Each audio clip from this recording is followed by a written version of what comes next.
Don't waste time on guilt, Hannah.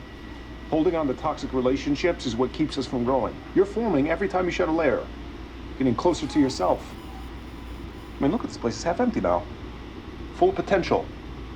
Anything could happen. In New York.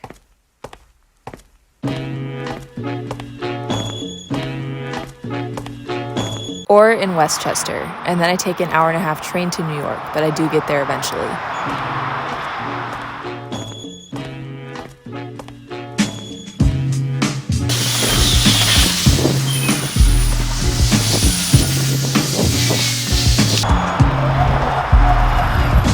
I've been rewatching some of my favorite episodes from the show Girls on my long commute, which I'm embarrassed to admit I relate to in a lot of ways. I relate to the main character's desire to be a writer, to make something of herself, while not having the discipline or direction to actually do it, and feeling entitled to people's respect even though she has nothing to show for herself. That's the part of myself I'm trying to shed while I'm in New York.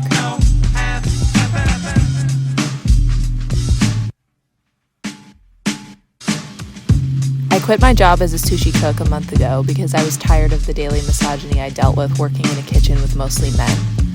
I wish I could have ended with a better feeling about my former job, but more importantly, I knew I didn't want to make sushi for the rest of my life. It was time to stop procrastinating and focus on my filmmaking full-time, which is the thing I've known I wanted to do with my life since I was 16, and the thing I've been avoiding ever since. After I finished my job, I went to Washington, D.C. to visit my childhood friend, got my heart broken by a random one-night stand, came back to my parents' house where I've lived since I finished college in 2021, got COVID, recovered, and needed to get started with what I set out to do when I quit, which is to be a filmmaker. When I got the opportunity to stay at my parents' friend's house in Westchester for a week while he went on vacation, I packed my stuff and left. I felt it was important to visit New York in the beginning of my unemployed filmmaker era, to visit grad schools, to buy film equipment, to see what real artists are doing in a real city.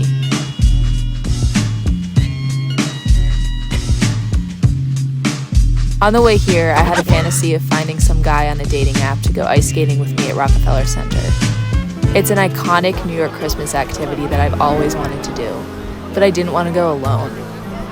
I was a competitive speed skater as a child. I mean, it's not like I needed someone to hold my hand on the rink. But I didn't really want to pay $50 to skate, and mostly I didn't want to go alone. I do things alone in public all the time. I go to restaurants, movies, museums, but some experiences are just better when shared. So I didn't go ice skating. I'm very moved. You are? Yeah. People finding each other, taking shelter. I'm very moved. They just met like 2 weeks ago.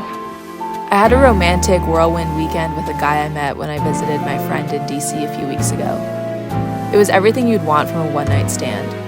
Feeling like you had the freedom to tell a stranger intimate things about yourself because your immediate spark and limited time together transcends the formality of romance. I thought maybe we could make it work, that we had enough things in common that would make long distance tolerable.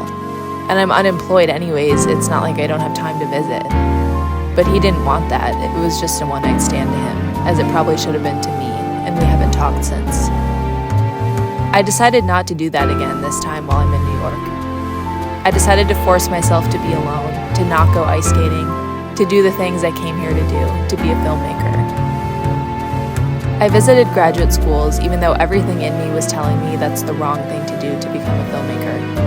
My sit-ins on classes and tours around campuses, full of academic jargon and depressed students, confirmed my suspicions. If I got an MFA in filmmaking, I'd be spending tens of thousands of dollars to do a lot of talking and writing about being a filmmaker, and not a lot of actual filmmaking. Grad school would be a great tool for me to continue to avoid my actual dreams. It's very appealing to me, and that's why I can't let myself go. Your dreams are not what you thought they'd be.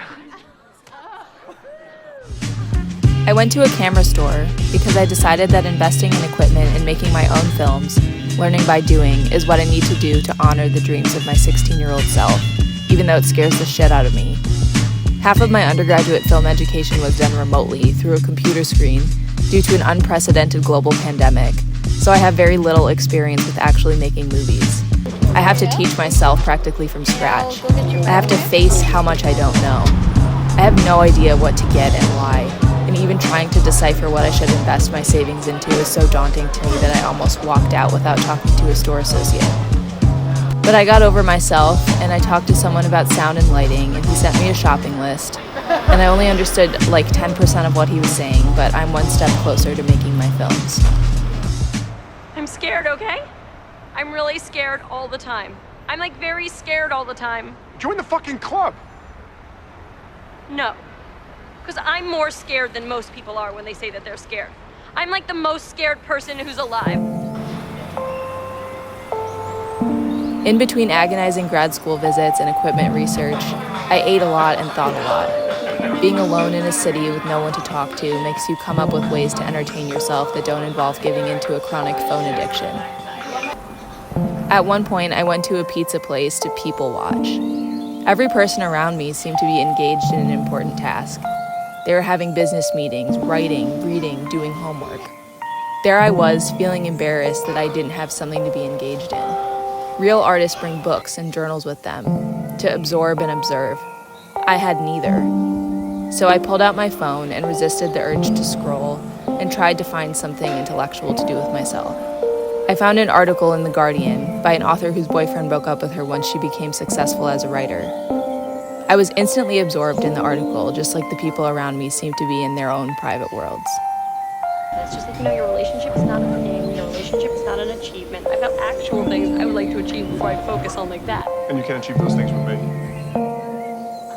Reading that article inspired me to write in a journal, which is something I rarely do anymore. I used to journal all the time, but I found it exhausting to balance the inclination to perform to an imaginary audience of people reading my journal after I die, and then actually writing truthful, often ugly and dark feelings whose only place is in my private journal. Feeling embarrassed that I didn't have a journal and a pen like a real artist should, I went to the Strand to buy one. I found myself drafting a letter to my ex-boyfriend. This article from The Guardian helped me formulate much of what I was feeling but couldn't put into words to him, during and even long after our relationship ended. The author writes about her success as a writer led to the demise of her relationship with her boyfriend. It started when he had a problem about her keeping a journal, for fear that she would one day publish unflattering details about their relationship.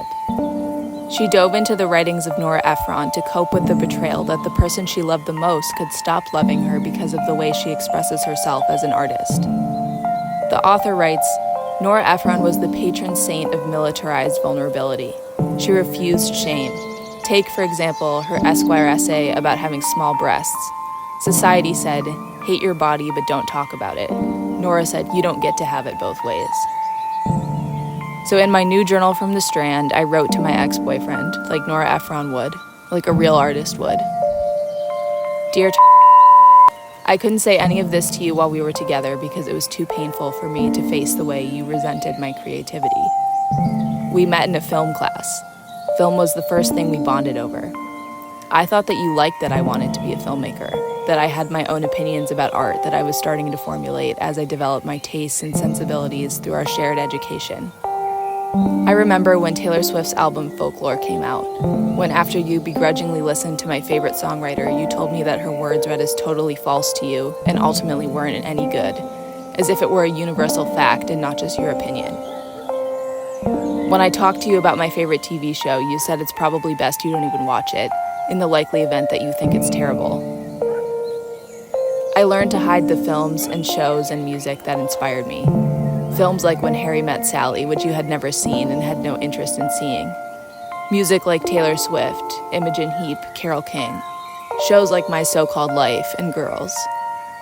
Looking back on it, it doesn't surprise me that I was depressed during our relationship, that I didn't make a single film, let alone even have creative ideas for films.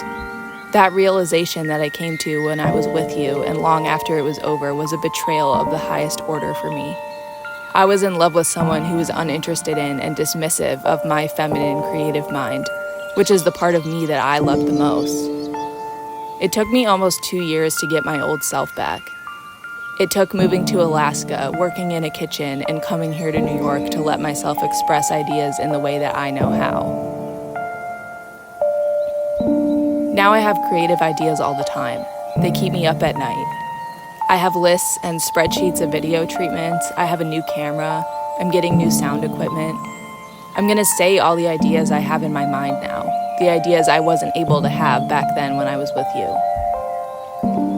I'm scared I'll repeat this in my future relationships. I'm scared I won't be able to love someone and actualize my creative ideas as a filmmaker at the same time. I'm scared that real or perceived judgments from other people will get in the way. In high school, it was my peers who I couldn't be myself around. In college, it was my ex-boyfriend who didn't want to know the part of me that makes me who I am. Now it's just me. I've allowed my own resistance to my creative impulses to impair me from making films for too long, and I can't let it happen anymore. In New York, you can be anyone. You can do anything.